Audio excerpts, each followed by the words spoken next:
할렐루야. 이 저녁 시간 함께 예배드리는 우리 모든 성도들 가운데 하나님의 놀라운 은혜와 축복이 함께하기를 주님의 이름으로 기도합니다. 우리 옆에 계신 분과 함께 인사할까요? 주님의 이름으로 사랑하고 축복합니다. 함께 인사하겠습니다.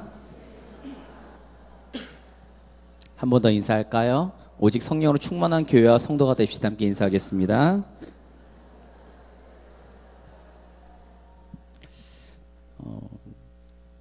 제가 오늘 하루 종일 들었던 인사는 머리 시원하게 잘 잘랐다 이 얘기를 계속 들었어요. 제가 이런 센세이션을 불러일으키기 위해서 한창 머리 안 자르다가 머리를 자른다는 것을 꼭 기억하시고 제 머리가 바뀌면 항상 꼭 인사 한 말 꼭 해주시기 바랍니다. 그 말 듣기 위해서 제가 치렁치렁 머리를 기르는 것도 있거든요. 아시겠죠? 네, 몇 분 안 계시네요. 감사합니다. 우리는 오늘 예배 드리기 위해서 모였습니다. 예배를 드리면 우리는 은혜 가운데 살 수 있습니다. 예배를 통해 우리는 평화 안식을 누릴 수 있습니다. 예배 안에서 우리는 찬양을 힘차게 부를 수 있습니다. 예배 안에서 우리는 말씀을 듣습니다. 예배 안에서 우리는 위로를 얻을 수 있습니다. 예배를 드린다는 것은 우리에게 크나큰 축복입니다. 믿으십니까? 여기에 아멘 하신 분들은 예배를 잘못 이해하고 계십니다. 제가 지금 한 말에 오류가 하나 있습니다. 그러니까 저희가 무비판적으로 받아들이시면 안 돼요. 앞에 강대에서 선포한다고 그냥 무비판적으로 아멘 아멘 하시면 안 됩니다. 제가 지금 한 말에는 크나큰 오류가 하나 있습니다. 그 오류가 무엇일까요? 모르시겠죠? 여기에 지금 모든 성도님들이 일반화의 오류가 있습니다. 뭐냐면 예배를 드린다는 것은 곧 하나님을 예배한다라는 일반화의 오류입니다. 제가 지금 얘기한 것은요, 예배에 대한 행위적인 얘기만 했지 예배를 드리는 대상이 없습니다. 제가 지금 무슨 말을 하고 있는지 이해하시죠? 제가 지금 앞에서 쭉 얘기를 했어요. 그런데 예배에 대한 행위를 강조했는데 예배를 드리는 대상이 누군지에 대해서 제가 얘기를 안 했습니다. 근데 우리는 당연히 예배를 드리는 게 하나님께 예배를 드린다라는 그런 일반화의 오류에 빠져 있는 거예요. 굉장히 위험한 발상이죠. 우리가 이 착각하는 것을 좀 잘못됐다라고 제가 비판하는 것이 이유가 있습니다. 그 이유가 뭐냐면 제가 2014년도에 기사를 하나 읽었어요. 그 기사를 잠시 인용하려고 합니다. 한번 들어보세요. 기독뉴스 인터넷판에 있는 2014년 10월 3일 기사가 다음과 같습니다. 제목은 예배 형식 빌린 무신론 집회 빠른 속도로 확산 중. 지금 이해하셨죠? 영국에서 시작된 하나님 없는 교회가 놀랍게 성장하고 있다. 유럽과 미국으로 진출한 지 2년 만에 35개의 회당을 거느리는 규모로 발전했다고 이 단체 측은 밝혔다. 일요총회는 무신론 단체로 이들은 하나님을 위한 예배 대신 무신론 신념을 확인하는 모임을 매 주일 열고 있다. 그리고 중간 생략하고요. 여기에서는 이렇게 이야기하고 있습니다. 일요총회는 공식 사이트에 올린 단체 헌장을 통해서 우리는 무에서 태어나 무로 돌아간다. 이러한 삶을 함께 즐기자. 어떤 교리도 경전도 없으며 우리는 모든 것들에서 지혜를 얻을 수 있다. 신은 없다고 선언한다. 그리고 또 일요총회는 사랑과 긍휼의 집이며 여러분이 어떤 상황에 있든 환영받고 용납받고 사랑받을 수 있는 곳이다라고 밝혔다. 충격적이지 않습니까? 우리는 예배를 드린다는 것에 대한 개념을 하나님께 드리는 예배라고 우리는 일반화시키고 있었어요.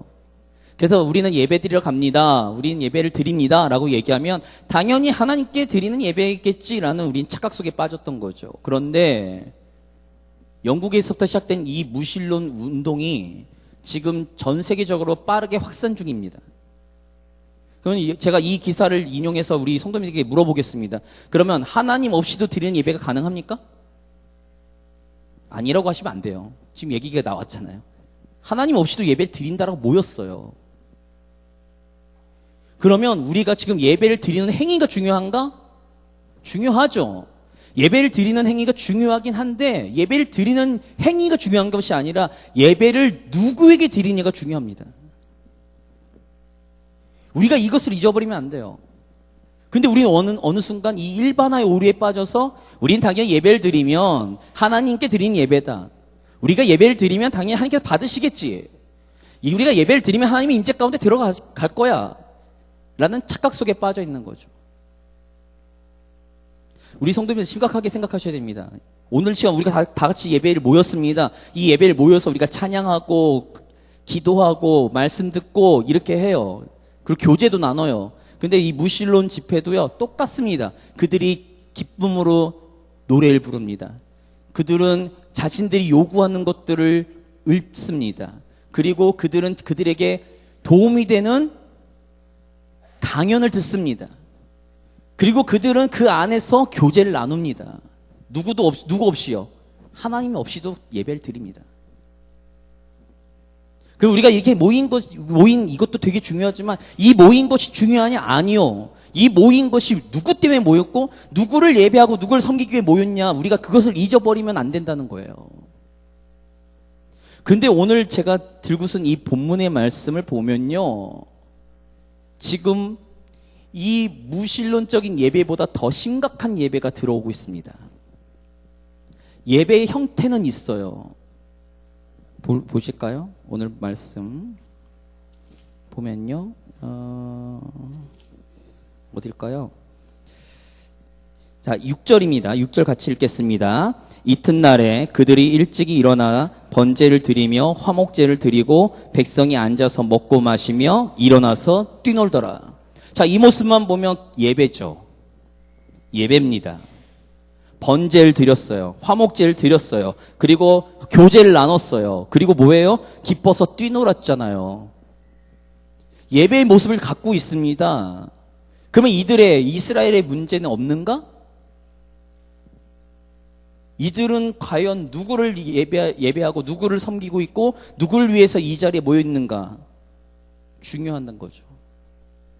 차라리 저는 무신론자들이 모인 그 예배의 형식을 빌린 하나님 없는 예배, 하나님 없는 세상, 하나님 없는 것 이렇게 주장하는 게 오히려 저는 더 솔직하다고 봅니다. 이들은 차라리 자신들의 정체성을 공표했잖아요. 우리는 하나님 없이도 예배를 드릴 수 있어. 니네가 드린 예배 우리도 드릴 수 있어. 차라리 이렇게 얘기한 게 낫죠. 근데 오늘 본문의 말씀은 이스라엘이 하나님이라고 이야기하는 그 문제, 그 대상의 문제가 있는 거죠. 오늘 말씀의 본문을 살펴보기 전에 배경을 좀 아셔야 됩니다. 오늘 배경은 이스라엘이 출애굽을 했어요. 그리고 홍해를 건넜어요. 그리고는 시내 산으로 모세의 인도함을 받아서 시내산 앞에 모였습니다. 출애굽기 19장에 보면 하나님과 이스라엘 백성이 피의 언약을 맺습니다. 그래서 모세를 중심으로 하나님과 이스라엘이 하나님은 나는 너희의 하나님이 될 거고 이스라엘은 우리는 하나님의 백성이 될 것입니다라고 해서 피의 언약을 맺습니다. 그래서 이제 그 출애굽기 19장부터 하나님의 백성으로 살려면 무엇이 필요합니까? 우리가 이 땅에서 이 대한민국에 살려면 무엇의 통치를 받죠? 무엇의 영향을 받습니까? 법이죠. 대한민국 헌법, 대한민국 법에 우리는 지배를 받아야 됩니다. 그래야지 대한민국 국민으로 사는 거죠. 하나님의 백성으로 산다 그랬기 때문에 19장 이후부터 20장부터는 하나님 앞에 모세가 올라갑니다. 시내산에. 그래서 무엇을 받죠? 제일 처음으로 십계명을 받습니다. 그리고는 하나님 앞에 디테일한 하나님의 율법들을 받아요. 근데 이 받는데 며칠 걸리는가? 40일이 걸립니다. 시내산에 모세가 올라갔는데 40일 동안 내려오질 않는 거예요. 이스라엘 백성들이 기다리다 못했는데 기다려도 모세가 내려오지 않습니다. 그래서 이렇게 하죠. 1절 말씀입니다. 1절 말씀 같이 읽겠습니다. 백성이 모세가 산에서 내려옴이 더딤을 보고 모여 백성이 아론에게 이르러 말하되 일어나라 우리를 위하여 우리를 인도할 신을 만들라 이 모세 곧 우리를 애굽 땅에서 인도하여 낸 사람은 어찌 되었는지 알지 못함이니라. 이 말씀을 보면 모세가 안 내려오니까 이 이스라엘의 지도자급 되는, 중간 지도자급 되는 사람들이 이제 보니까 안 되겠는 거예요. 이유가 있습니다. 뭐냐면 홍해를 건넜어요. 광야 생활을 하고 있어요. 광야 생활을 할 때 이 광야에서 먹을 것, 마실 것이 없을 때 누구를 통해서 공급받았죠? 모세를 통해서 공급받았습니다. 물이 없을 때는 모세를 통해서 반석에서 물을 얻었어요. 먹을 것이 없을 때는 모세를 통해서 매일 아침 만나를 얻었습니다. 근데 그 모세가 안 내려오면 생계가 위협받는 거예요.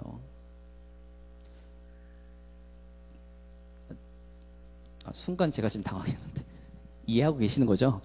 모세를 통해서 공급받았는데 모세가 안 내려오고 있는 거예요. 생계가 위협받습니다. 위협받고 있는데 그거보다 더 큰 문제가 있어요. 모세를 중심으로 하고 있는 이스라엘 공동체가 무너지려고 하는 거예요. 구심점이 있는 공동체는 집결할 수 있습니다. 끈끈해요. 힘이 있습니다. 그런데 이 구심점이 사라져버리면요, 이 공동체가 와해가 돼요. 지금 이스라엘 백성들이 시간이 지나면 지날수록 가만히 보니까 이제 백성들 사이에서 웅성웅성 되는 거예요. 모세가 죽은 거 아닌가? 모세가 잘못된 거 아닌가? 잘못되면 우리는 어떡하지? 우리는 지금 애국으로 돌아갈 수도 없는데 우리는 과연 어떻게 할까? 이러면서 웅성웅성 되는 거예요. 이 여론들이 들리기 시작하는 거죠. 그러니까 구심점을 만들어야 돼요. 이스라엘 중간 지도자들이 구심점을 만들어야 돼요. 구심점을 누구를 만들어야 돼요? 모세는 하나님의 종이었어요. 하나님이 기적과 이적을 나타내고 보여주었던 하나님의 사람이었습니다. 그러니까 이 구심점을 누구를 만들어야 되는가 했을 때 아론에게 찾아가 무엇을 만들라고요? 금송아지를 만들라는 거죠. 금송아지를 만드는데 재밌습니다. 1절의 말씀을 다시 제가 보면요, 이래요. 아론에게 이르러 말하되 일어나라. 누구를 위해서? 우리를 위해서. 누구를 인도할? 우리를 인도할 신을 만들래요. 지금까지 이스라엘을 위하고 이스라엘을 구원시키시고 이스라엘을 인도한 분은 누구죠? 하나님입니다. 근데 자신들의 타임 스케줄과 자신들의 상황을 보다 보니까 하나님이 사라지고 하나님이 아닌 거예요. 하나님으로 이야기했다가는 하나님의 종인 모세를 통해서 구심점을 잡을 수 있는데 구심점을 못 잡으니까 그것을 보여줄 수 있는 무엇인가를 만들어야 되는 거죠. 그래서 금송아지를 만들려고 합니다. 금송아지는 애굽에서 섬기던 신이었어요. 어떤 신인 줄 아십니까? 부의 상징이었습니다. 물질의 축복이었어요. 그것을 상징하는 것이 송아지 상이었어요.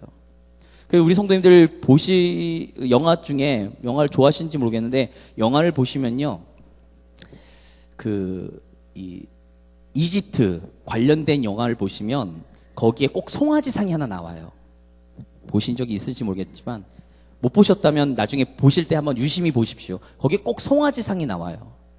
이유가 뭐냐면, 부의 상징이고, 부를 가져다 주는 신이라고 믿었기 때문에 그렇습니다.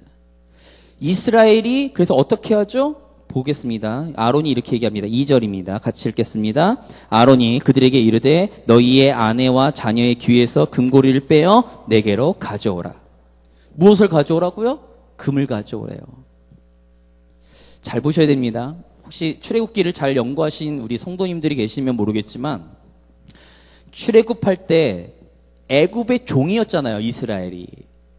그런데 마지막 장자의 죽음, 10번째 재앙 이후에 애굽에서 어떻게 하냐 하면 하나님의 주권하신가 하나님의 계획하신 가운데 이스라엘, 지금 종이었던 이스라엘을 해방시켜주면서 그들에게 금과 은을 줍니다.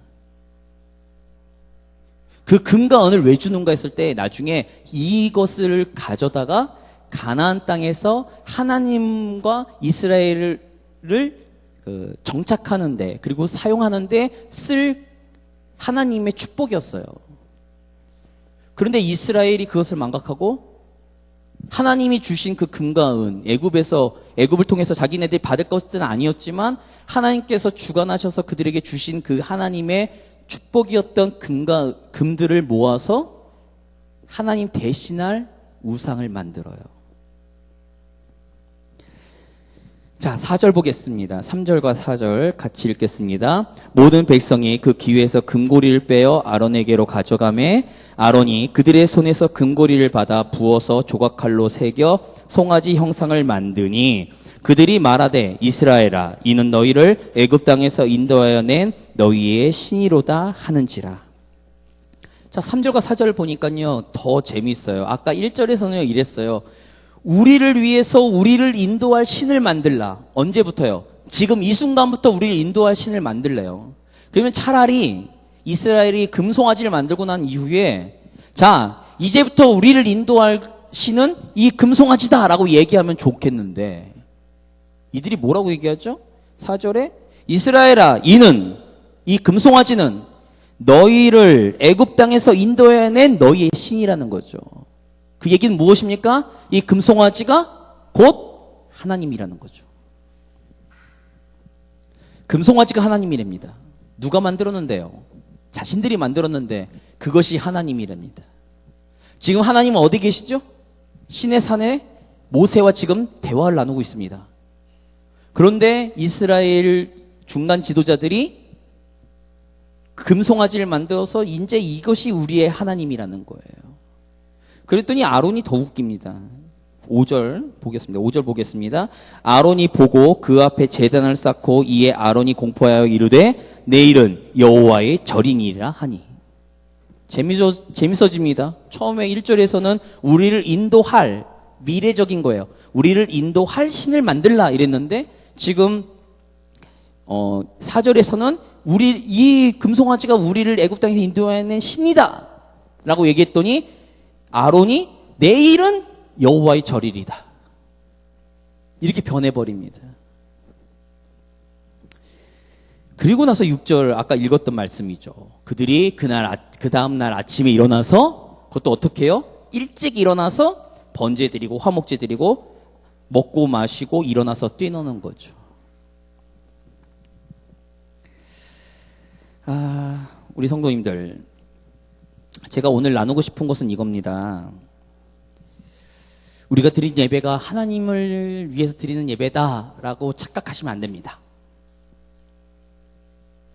우리가 예배를 드리니까 당연히 이 예배는 하나님을 위한 거야. 우리가 예배를 드리니까 나 예배 자리에 왔으니까 난 당연히 하나님을 위해서 드리는 거야. 내가 지금 이 자리에 함께 모여 있으니까 하나님께 우리가 예배를 드리고 하나님을 섬기다는 거 선포하는 거야 라고 착각하시면 안 됩니다.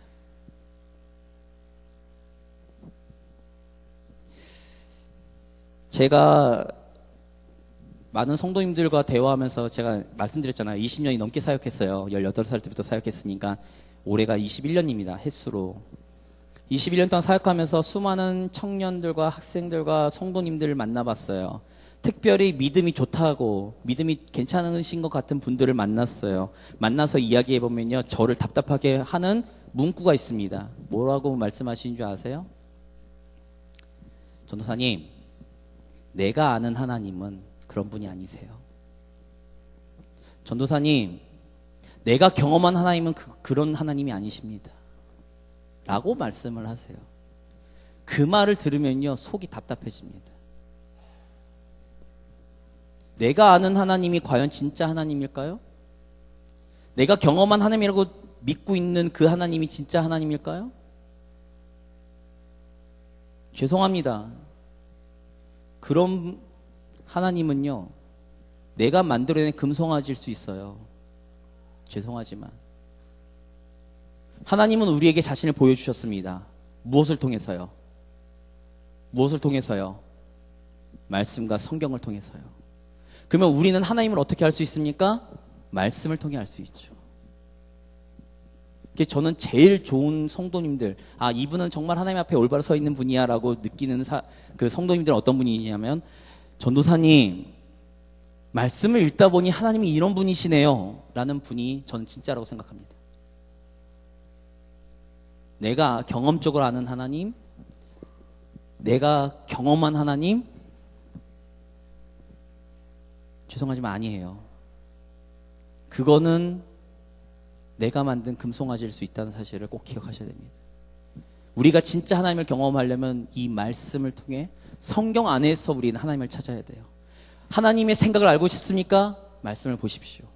하나님, 이런 상황에서 내가 어떻게 했으면 좋겠습니까? 라고 했을 때 우리 말씀을 파고들어야 됩니다. 우리는 성경을 알아야 돼요. 왜요? 성경 안에 하나님은 자신을 계시하셨으니까요. 자신을 보여주셨으니까요. 그런데 우리는 성경은 안 봐요. 우리는 성경에서 나타난 하나님에 대한 관심은 없어요. 성경을 알고 싶어 하지도 않습니다. 딱딱하다고요. 그래놓고 나는 하나님을 안다고 해요. 제 앞에서 이런 말씀 드리는 건 죄송하지만 답답합니다. 그 하나님이 진짜 하나님일까? 라는 거예요. 이들은 예배를 드렸습니다. 예배를 드렸더니 이래요. 아까도 말씀드린 것처럼 하나님이 어디 계시는가? 7절에서부터 10절까지 말씀 보겠습니다. 이스라엘의 모습을 보면서 하나님이 말씀하시는 거예요. 같이 읽겠습니다. 여호와께서 모세에게 이르시되 너는 내려가라. 내가 애굽 땅에서 인도하여 낸 내 백성이 부패하였도다. 그들이 내가 그들에게 명령한 길을 속히 떠나 자기를 위하여 송아지를 부어 만들고 그것을 예배하며 그것에게 제물을 드리며 말하기를 이스라엘아 이는 너희를 애굽 땅에서 인도하여 낸 너희 신이라 하였도다.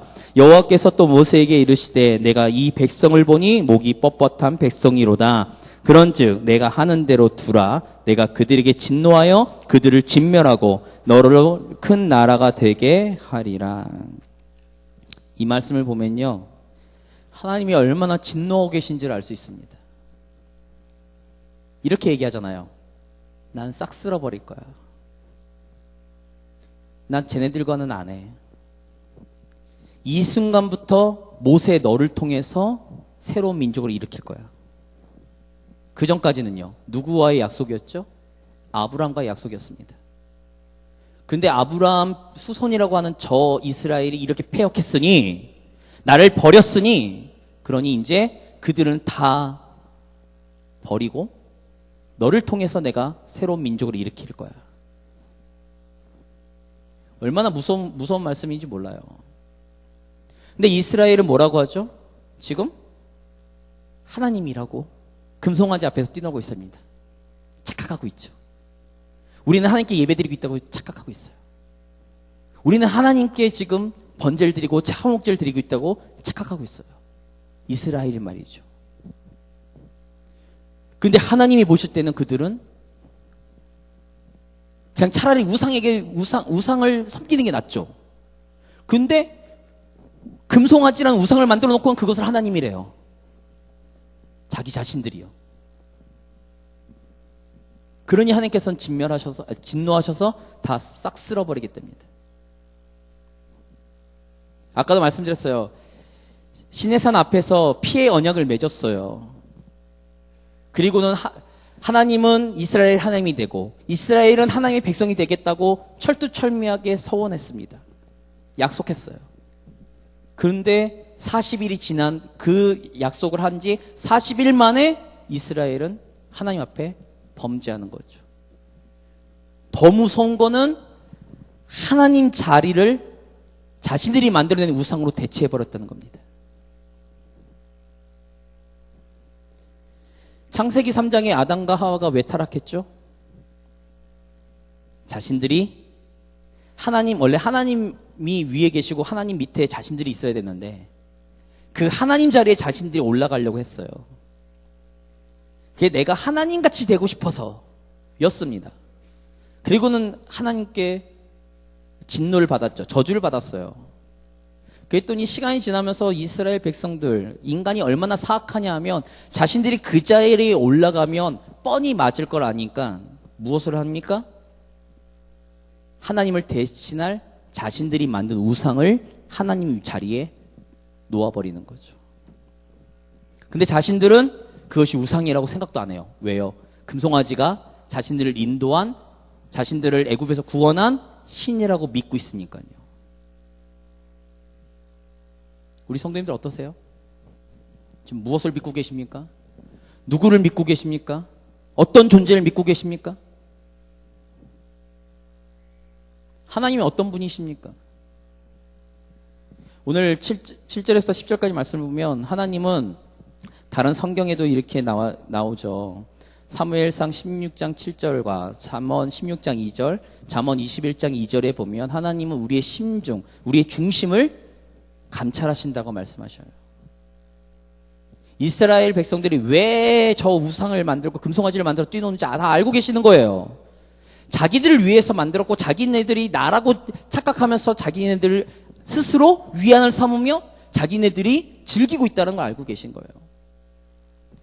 오늘 우리가 이 자리에 함께 모였습니다. 모였는데 우리는 하나님을 인식하지 않고 있어요. 우리는 하나님을 잊어버렸어요. 아니, 하나님 대신에 내가 만든 우상을, 금송아지를 하나님 자리에 놓고는 이것이 하나님이야 라고 내가 스스로 믿고 있어요. 그러면 그 모습을 본 하나님은 과연 어떤 마음이실까?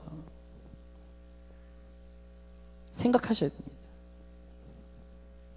예배를 드리는 행위, 예배를 드리는 모습 참 좋아요. 그것이 중요합니다. 그러나 누구를 예배하는가?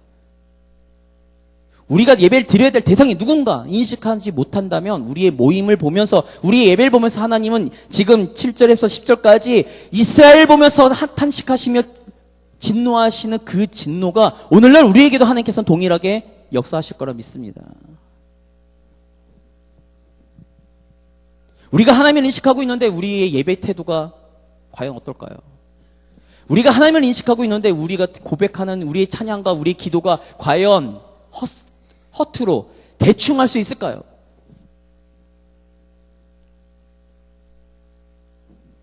우리의 태도를 점검하셔야 됩니다. 나는 과연 무엇을 예배하고 있는가, 오늘 이 시간.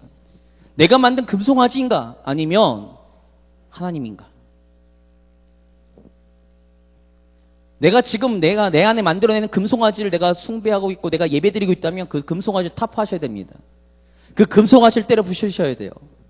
그리고 그 자리에 하나님을 다시 올려놓으셔야 됩니다. 금송아지가 무엇인지는 제가 말씀드리지 않겠어요. 금송아지가 내가 무엇을 추구하고 있는지에 대해서는 말씀드리지 않겠어요. 어떤 사람에게는 물질이겠죠. 어떤 사람에게는 권력이겠죠. 어떤 사람에게는 명예일 겁니다. 어떤 사람에게는 자신의 욕심일 거고요. 그것은 하나님 앞에 우리 성도님들이 점검 받으십시오. 그러나 우리 안에 금송아지가 있는가 없는가를 돌아보시고, 나는 정말로 하나님에 대해서 얼마나 알고 있는가? 나는 하나님에 대해서 과연 하나님을 알아갈 마음이 있는가? 우리는 생각하셔야 됩니다. 그렇지 않다면 우리가 드리는 이 예배는 공허한 메아리일 수밖에 없고 하나님 앞에 갔을 때 책망받을 일밖에 안 됩니다. 저는 제일 무서운 게 그거죠. 제가 지난번에도 말씀드린 것 같은데, 제가 이제 목회를 했습니다. 제가 그런 상상을 해봤어요. 목회를 했습니다. 저 끝에서부터 예수님께서 만나시죠. 예수님께 만나셔서 안아주십니다. 고생했다, 고생했다. 저를 제일 힘들게 했던 장로님, 권사님, 집사님들 계실 수도 있죠. 인간이 모인 거니까. 그런 분들을 봤는데도 예수님께서 안아주셨어요. 고생했다. 그래서 신앙생활 잘했다. 그런데 예수님께서 제 앞에 오셨는데 갑자기 그 온화하던 얼굴이 일그러지면서 너는 왜 성도들을 잘못 가르쳤냐?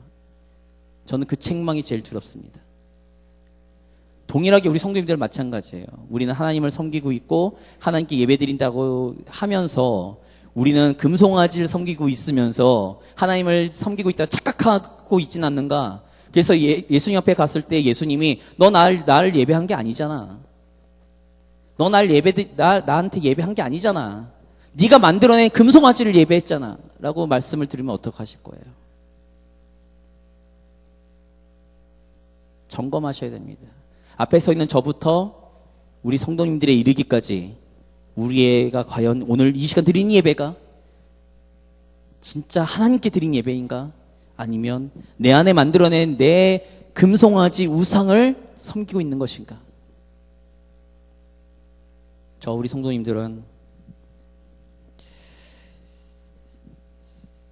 예배를 드리기 위해 모였고, 그러니까 우리가 드리는 예배가 내가 만든 금송아지가 아닌 온전한 하나님께 예배 드리기를 사모합니다.